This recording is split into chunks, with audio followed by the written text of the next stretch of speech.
Houston area women named Mary Morris were murdered in their vehicles within a few days of each other. Almost 25 years later, it's still not certain if the two were connected. On October 16th of 2000, Marilyn Blaylock had to make one of the worst phone calls of her life. She placed a call to the Houston, Texas medical examiner who was handling the body of her mother, Mary Morris. Marilyn and her stepfather had just recently held the funeral for Mary, and now she needed to call the medical examiner to pick up the jewelry that was collected from her mother on the day that she died, or rather, the day she was found. The medical examiner's office picked up on the other end and assured Marilyn that the jewelry would be ready soon, but not before her mother's body was ready for pickup. There was a pause. Her mother's body had already been picked up. Marilyn reminded the front desk that she had just buried her mother, so the jewelry should be ready to collect. But the person on the phone insisted that can't be possible. Mary Morris was still in the morgue. Marilyn's first thought, which I admit would also be my first thought, was that there was a horrible mistake. Her mother had been unrecognizable when she was found. Her body was so badly burned they needed to use dental records to identify her. Perhaps she had accidentally been switched with someone else, and they had just held a funeral for, well, a stranger. By the way, if you guys are hearing any background noise, that is my poor little Buka who had surgery on Thursday and came home yesterday, and that poor little bugger is he's really struggling, so I'm really happy he's sitting there eating and drinking, but my apologies for the noise. Okay, back to it. Marilyn was transferred to multiple individuals within the medical examiner's office, all of whom are trying to help her figure out what went wrong. And that's when they figured out Mary Morris was still in the morgue, but it was a different Mary Morris. A Mary Morris who, like the first one, was killed in her car in the Houston area just 3 days after Marilyn's mother was killed. On the morning of October 12th, 2000, Mary Lou Henderson Morris left her ranch in Baytown, just outside of Houston, earlier than she did most days. This morning, she was out the door at 6 a.m. She wanted to get a head start on some work at Chase Bank, where she had worked as a loan officer for the past 15 years. At just 48 years old, you may be surprised to learn that Mary was already a grandmother. She had her daughter Marilyn young, and after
That's when I knew immediately that there was something wrong, because she never missed work. He goes ahead and calls police to file a missing persons report, and immediately afterwards calls Mary's daughter, Marilyn. Together, the two start retracing Mary's footsteps. That's when they see the first strange thing. They realize Mary had forgotten her cell phone at home that day. They started to get even more panicked. What if she had gotten into an accident on the way to work?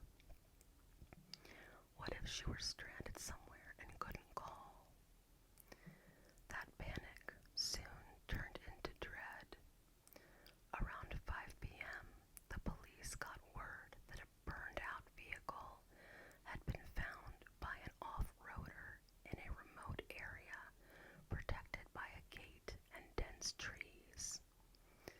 The area was 3 miles from Mary's home and was just off a main road in the opposite direction of her job. It turns out, earlier that day, around 10:20 a.m., the fire department had gotten a phone call about smoke coming from that area, but it was dismissed as burning leaves and not investigated further. It wasn't until 7 hours later that the charred car was called in. Within a few hours of the police arriving at the scene, they were able to identify the car as Mary Henderson Morris's Chevrolet.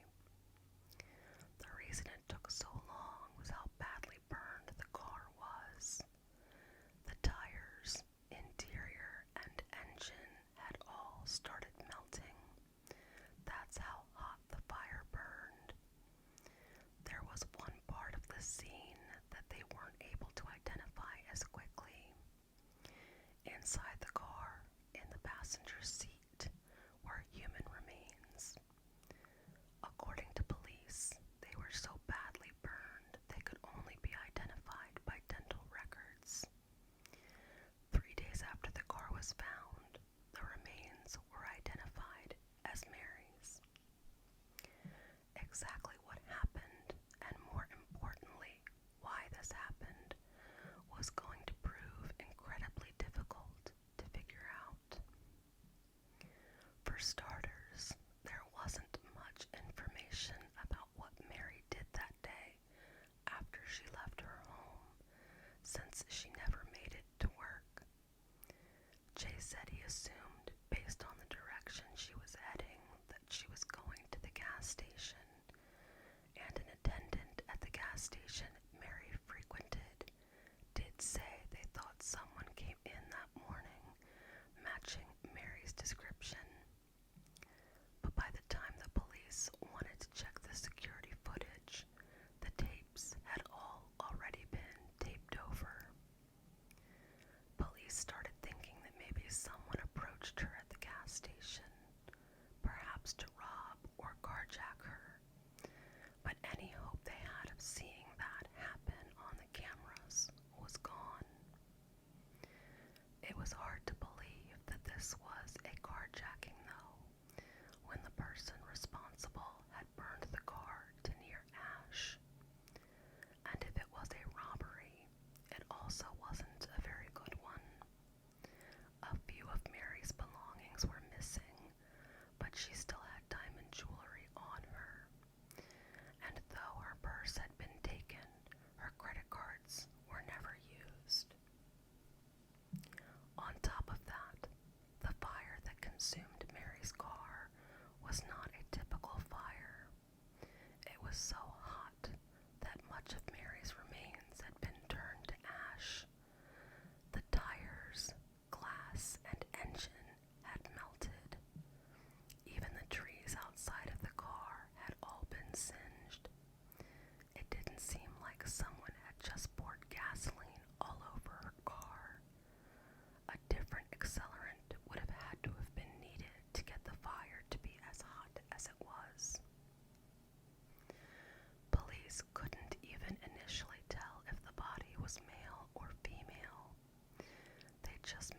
assumption because of a few melted pieces of jewelry that were found at the scene. Notably, however, Mary's wedding ring was missing. If this were a robbery, why leave behind the other diamond jewelry she had on and just take the wedding ring? I have a question though. If the car was that badly burned, how the hell would they know her purse was stolen? Just because someone didn't use credit cards doesn't mean that, that wasn't part of a robbery. And if everything was that burned, how the hell would they know if a purse was still in there anyway? I digress. Also missing was any indication of how Mary died, and any evidence that anyone else had been there. There were no fingerprints, no bullet casings, nothing. Whoever did this clearly wanted to cover their tracks. According to Houston Sheriff's Detective Robert Donry, whoever did this took a great deal of time to seclude her in that area. If you get someone out for drug money, he may kill her and try to wipe off the prints, but someone went to the trouble to make sure there was absolutely no evidence left. So that's at least a clue. Whoever did this knew to use something stronger than gasoline to make sure that all the evidence was burned away. They seemed to not be trying to steal her car or trying to rob her. They were trying to kill her and get away with it. But who would have done this? Police started poking around Mary's life. Did she have any enemies? Anyone that would have wanted her dead? But they kept coming up short. Her and Jay seemed to have a fine marriage, and Jay had an alibi for that day. He had traveled a few towns over to talk to someone about buying a horse. Interestingly enough, however, the direction Jay would have traveled to go to that town would have brought him right past Mary's smoldering car, which he told police he did not see when he was driving. In theory, he would have passed Mary's car right around the time the initial call was made about the smoke coming from the forest, but he insisted he didn't see it.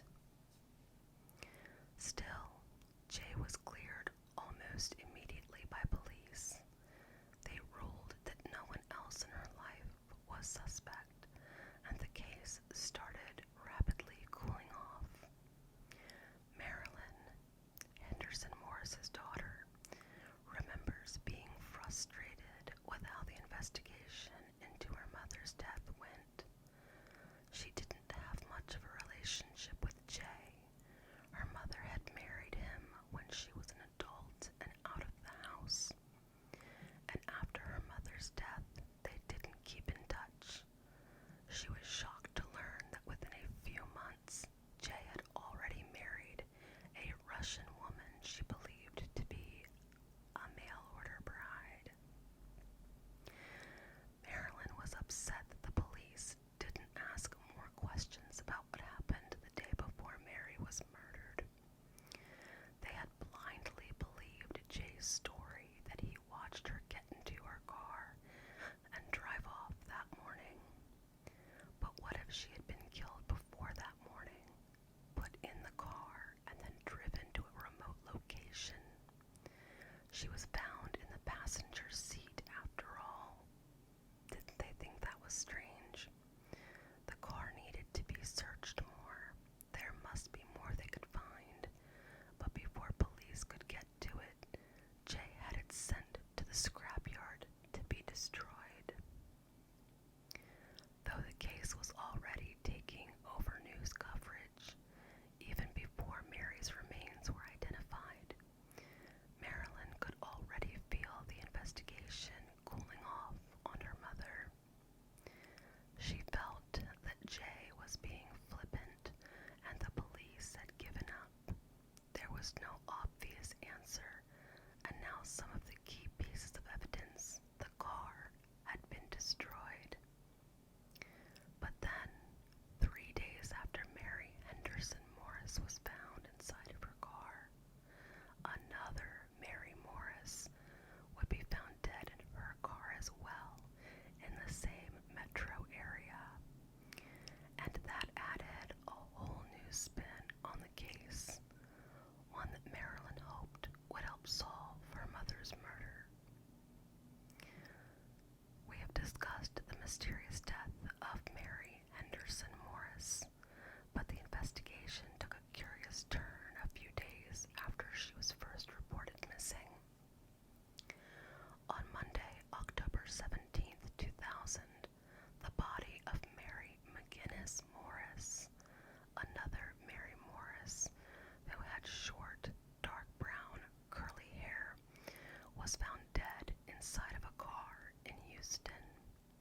Mary's friend Lori Gemmell said that Duane, quote, complained to her superiors, questioned her authority, and often seemed agitated.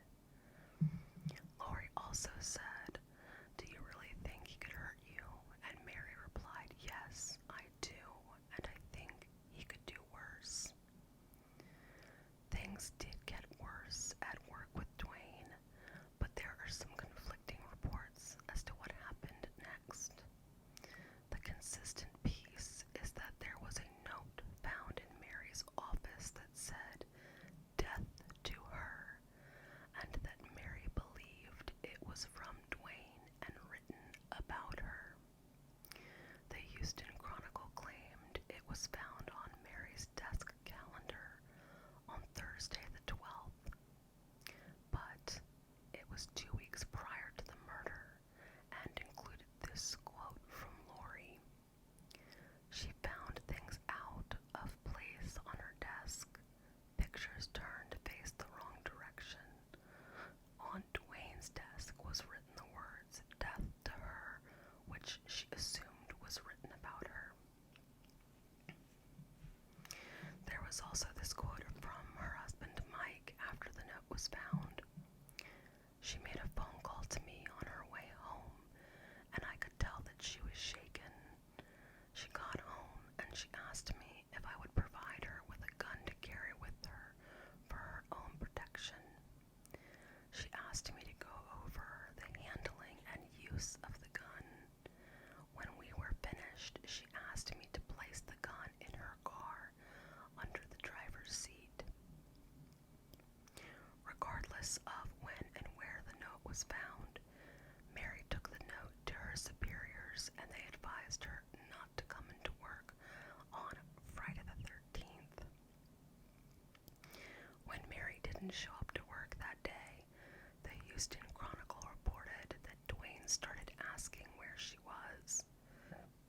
Lori Gemmell reported that Duane was banging on the windows asking for her. He eventually was escorted out of the building. That Sunday, Mary was dead, and while police had no leads at first, Lori Gemmell remembered another piece of evidence from her phone call with McGinness Morris, 15 minutes before she was shot with the gun she kept in her car. She told the Houston Chronicle that on that call, Mary told her she thought she recognized the creepy man following her as someone she had met through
distrustful and at times would follow his wife around. Surprisingly, his accusations may not have been baseless. Stephanie Lohr, Mary McGinness Morris's sister, told the Houston Chronicle that Mary had confessed to her that at one point she had fallen in love with another man. She said that Mary didn't want to leave Mike and was trying to work through the issues with him, but after going through a few different marriage counselors and no improvement, she was considering divorce. According to Mary's daughter Katie, the man that Mary supposedly had fallen in love with was questioned, but he was never considered a suspect. Mike Morris, however, was considered a suspect immediately, and so he prepared himself. He asked for an attorney and refused to take a polygraph test. He also wouldn't let the cops talk to their daughter Katie. Police thought that this was suspicious, and they had no issue with telling the press this. Only guilty people ask for attorneys, they'd said, which we all know is not true, but Mike was cooperative in other ways. He submitted blood samples, fingerprints, and allowed the police access to their living space. And eventually it was decided that there just wasn't enough physical evidence to charge him with her murder. So even though Mary McGinness Morris's case had more suspects, eventually police ruled that there just wasn't enough evidence to charge anyone, and her case, like that of Mary Henderson Morris, remained unsolved. Police figured it was maybe a carjacking or robbery, even though the car was not jacked and the only thing missing from Mary was her ring. A ring, actually, that didn't stay missing for long. Months after the murder, one of Mary's friends noticed that her daughter Katie was wearing the ring that Mike had told police was missing. The friend contacted authorities and told them, but when police questioned Mike, he told them he found the ring in the house, that Mary must not have worn it that day. And so, just like the case of Mary Henderson Morris, the murder of Mary McGinness Morris went cold. Both cases were initially high profile because of the shocking coincidences, but after the investigation didn't solve them, they seemed to not be a priority anymore. But that just doesn't sit right, and judging by the amount of retellings on this case, it doesn't sit right with others either.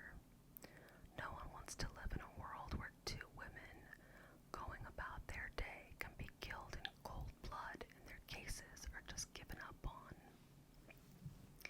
So here are some theories that cropped up afterwards, mostly by web sleuths and rogue detectives interested in the case. Excuse me, guys. As well as what the two daughters think. Marilyn and Katie are still fighting for answers and remain the biggest champions in figuring out what happened to their mothers. So could the fact that two women named Mary Morris, who were killed in their cars 3 days apart from each other in the Houston metro area, mean that this was a hit gone wrong? For that to be the case, someone would have had to have ordered a hit on Mary McGinness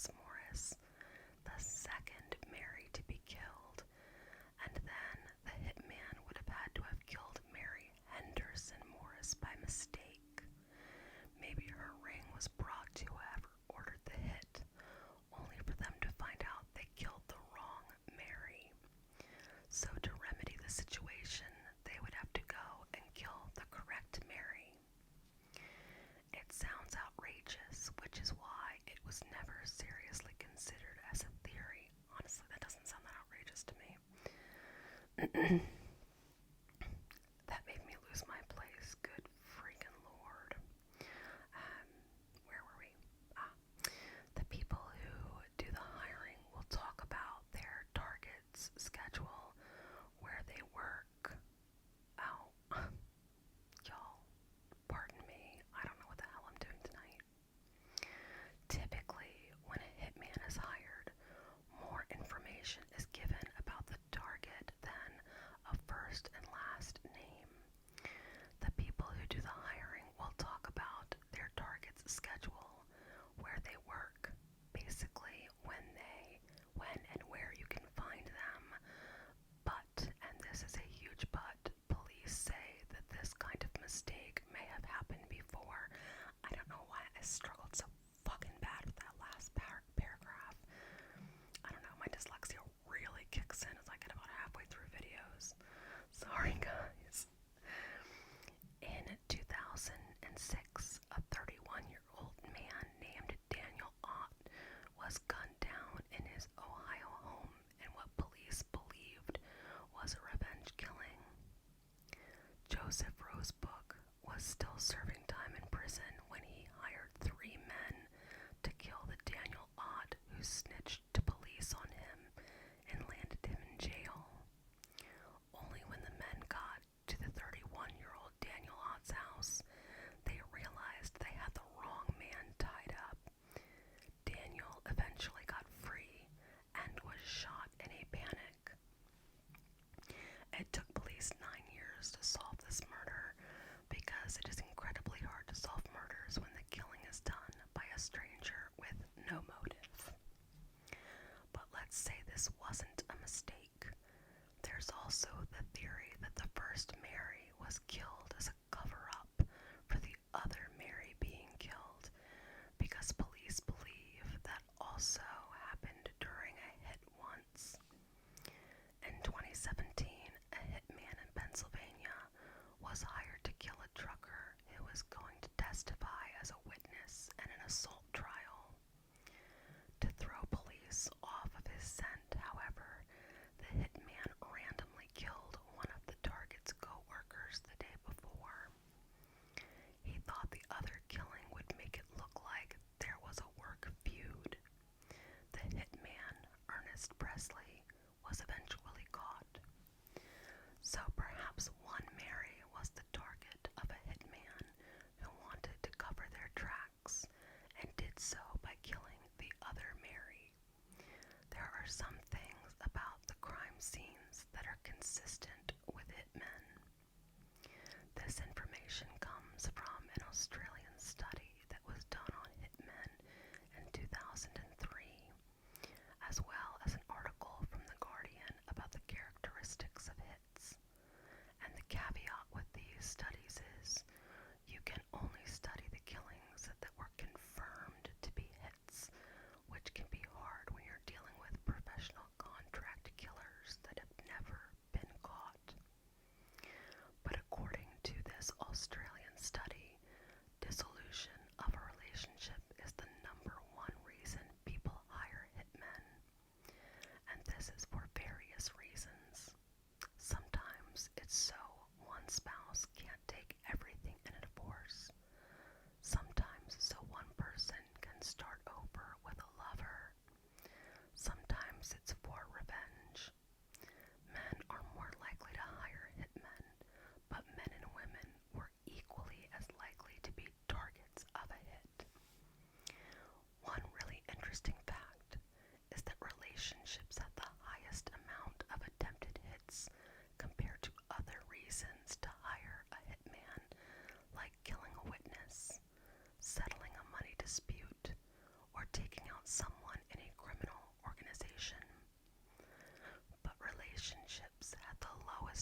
most hits in Britain were carried out in the open, on pavement, sometimes as the target was walking their dog or going shopping, with passerbys watching in horror.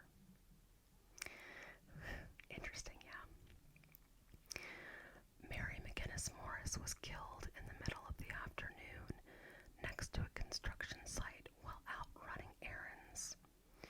She had marital trouble to begin with.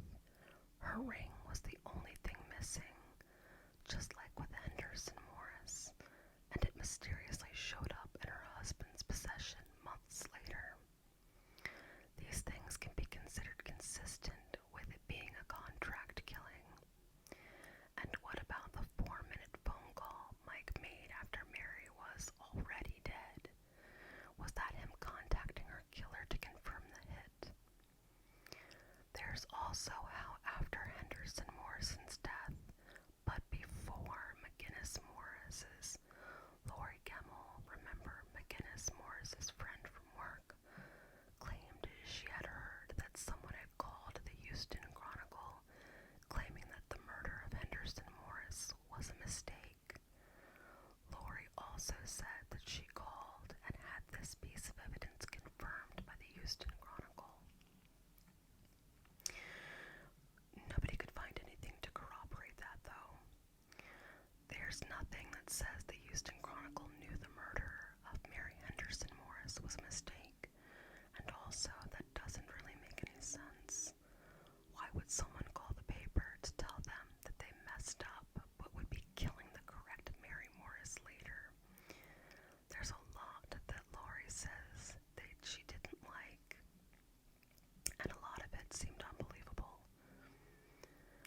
Some of this stuff sounds like a hit, but Mary McGinness Morris was killed by her husband's gun, one that was under her seat. Hits tend to be a bring-your-own-weapon kind of job.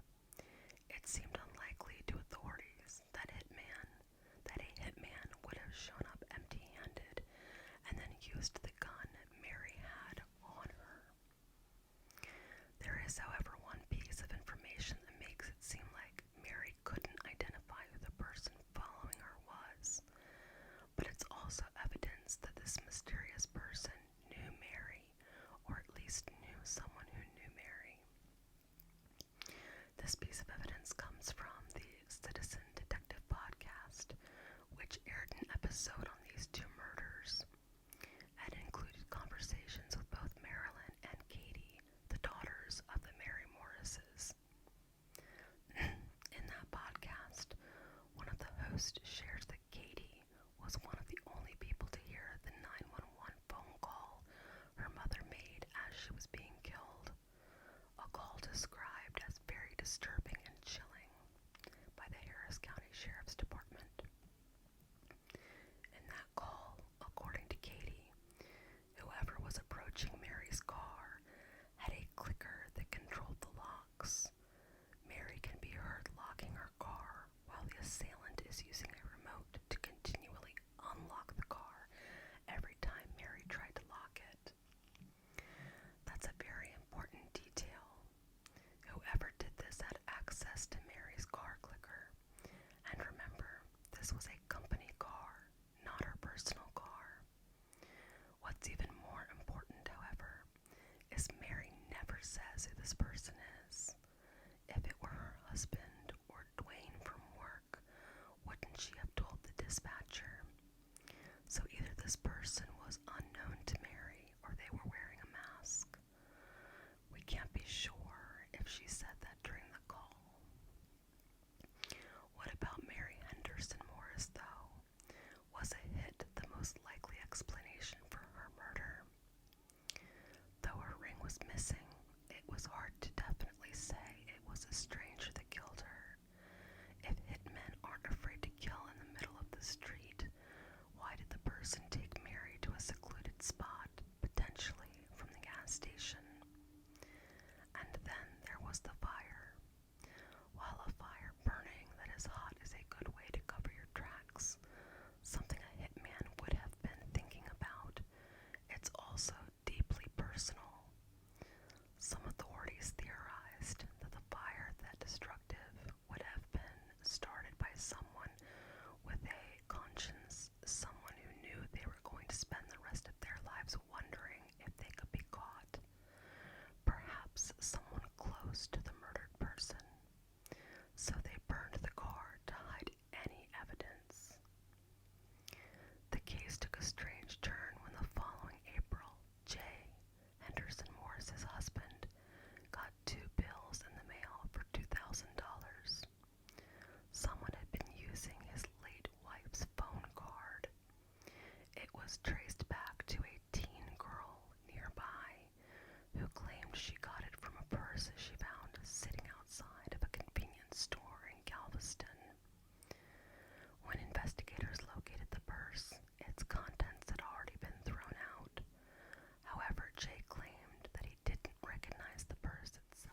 Jay even finished reciting the number, the caller said, "Yeah, sure," and hung up. They never called again. The phone number was traced to a payphone outside of an apartment complex in Baytown, but the caller was never identified. Mary Henderson, Morris's daughter, thinks she had an idea of what happened to her mother. She doesn't think it was a hit. If anything, she thinks that news of her mother's death encouraged Mary McGinness, Morris's killer, as in someone wanted to take advantage of the fact that another Mary Morris was killed to throw off police. According to Marilyn in interviews she's given, she's always been suspicious of her stepfather, Jay. Jay, the doting husband that woke up with his wife and watched her drive all the way to the end of the street before turning on the main road. Marilyn doesn't buy that. Who watches their spouse drive off on a normal day? It's too rom-com and too convenient. Marilyn didn't like how Jay got married within a few months of her mother's passing, and she didn't like how he behaved in the days after her death. Jay wanted Mary's car gone. He didn't want to keep it even though the police could have kept sorting through it for evidence. As soon as he could send her car to a junkyard and have it crushed, he did. Then there was the day of Mary Henderson Morris's murder. Marilyn described this day in interviews. She remembered getting a phone call from her biological father while they were looking for Mary, where he told her there was a burning car found near I-10. Marilyn jumped into the car to go see the scene, and Jay tagged along with her. In her panic, she couldn't remember how to get this one crossroad on I-10 where her father told her the car was, so Jay was directing her. But Jay didn't bring Marilyn to the crossroad. He brought her straight to Mary's car, which was positioned off the road. Emergency services had only released the intersection the car was at, not the exact location, yet Jay was able to guide them to exactly where the car was. Jay's alibi also didn't make a ton of sense to Marilyn. She had never heard him talk about the farm or the horse he was going to see. This horse was also in a town 2 hours away, yet he was only seen there for a moment. Why would he drive all the way to only be there for such a short amount of time? And think about the timing. The smoke was first reported at 10:20 a.m., and Jay was then seen in town 2 hours away. 2 hours later. His alibi doesn't necessarily cover the time that the car would have been set on fire. It was about an hour walk from where Mary's car was found.